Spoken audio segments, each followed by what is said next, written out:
Okay, so I have these two granny squares done, and now I'm going to do a single crochet border around the three, and then when I get to the top up here, I'm going to single crochet both sides. And I thought I would bring you guys along. I'm using the same size hook and the same 4 worsted weight yarn. So right now I'm just doing the slip stitch. Okay, I'm going to put it on my hook and pull it so it's loose now. I think this will work. So I'm going to put these two corners together, and I'm going straight through the corner to start it. Get my yarn to the side. Okay, so you see there's tails. I'm just going to crochet over those to lock them into place, but first I need to do a slip stitch. Oops, I lost it. 1 second, let me get back in there. Always lose my slip stitches. Okay, so I go in from the back. Left-handers would go in from the back, I guess. I always do. And then pull all the way through, and then just slip stitch it on. Pull that tight. Now all I'm going to do for the 3 sides is a simple single crochet in every single stitch. So I'm going to skip the chain 2 in the corners and just go into that. And there is my first single crochet. I'm going to pull my tail up so I can start crocheting over it.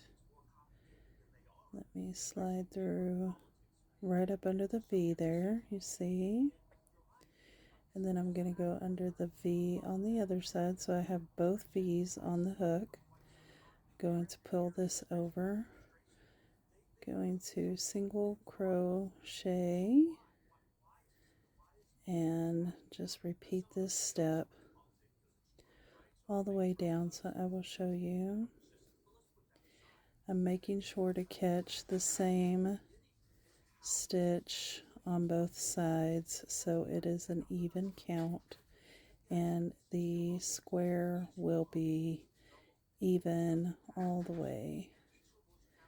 That is this one, and looks like that one there. Okay, just like that, and I will meet you on the corner. I'm gonna pause it. Okay, so you see I have single crocheted all the way from that corner to this corner, and now to turn the corner I am going to crochet into the corner, and I will probably put 3, maybe 4 to turn the corner. So let's see how many it takes. So here is 1, 2,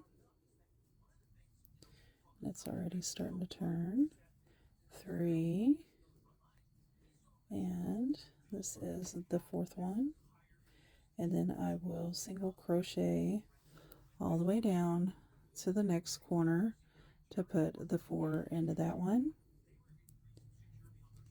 just like I was doing a while ago, picking up both of the V's on each side and running it down. Okay, so here it is. I have added the border around all 3 sides. And since I started this side with a slip stitch, whenever you're working with crochet, you want to mirror what you do on one side to the other. So I ended this side with a slip stitch. Now my yarn is still attached, and what I'm going to do is I'm just going to work a single crochet all the way down, And then I'm going to turn my work and work a single crochet all the way back down to here. And this, when I get here, is when I will start the handle. Hopefully I can decide what handle I want to do at that point. We'll see. But that's where I'm at right now. So let me show you how I will do this part. So I am just going to work into the corner as a single crochet just to get the edging started, and then that will also give me a base for where the crochet handle will go. And so yeah, you see that it is separated, and I am just going to go on. Okay, so I am at the corner. I have this one crocheted around and bordered, and I just wanted to show this is what the corner looks like. I'm going to single crochet into this, I'm going to slip stitch into this border, and then I'm going to single crochet and then just carry that around. And when I get here, I will single crochet and slip stitch into that. Okay, so all of the border is on. That took maybe 20 minutes to do. And this is what it looks like here. Those are the corners. And I have the double sides. So now I'm trying to think of how I want to do the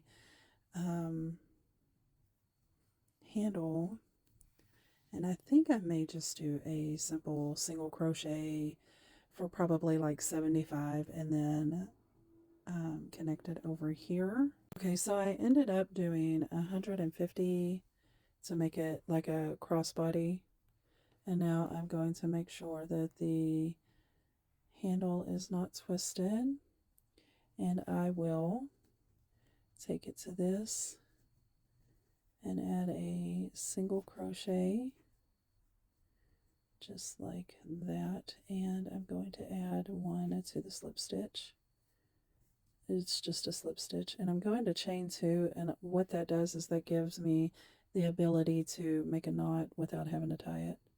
And I'm going to leave just a little bit of a tail, probably about 4 inches worth of a tail, so I can sew it in, and I'll show you how I do that, because I realize I usually just yarn crochet over my ends, but this end actually needs to be hidden.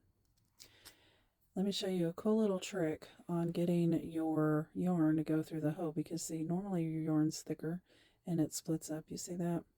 If you take your needle and you fold the yarn over it and pinch it tight, then you can wiggle the yarn through the hole. Just like that. Ta-da! You see that? That was so easy. Anyway, I'm going to take this, and the idea to hide yarn is to go through at least 3 times. I'm going to make sure it's pulled to where the knot is hidden, so it's not uncomfortable for when I'm using it. And then I'm going to skip the one I just came out of and come back through. And then I will do the same thing. I'm going to skip the one I just came out of. I'm going to go down just a little bit further, just like that. And I'm going to pull this to scrunch it a little bit, just like that.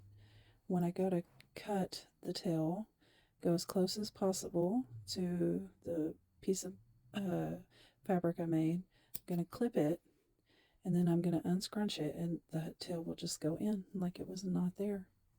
And there it is. This is the finished purse until I get the lining sewed in, but that will be on another video. So stick around, and if you have any questions, please feel free to let me know. Don't forget to follow and share with any of your other crochet friends. Okay, see you on the next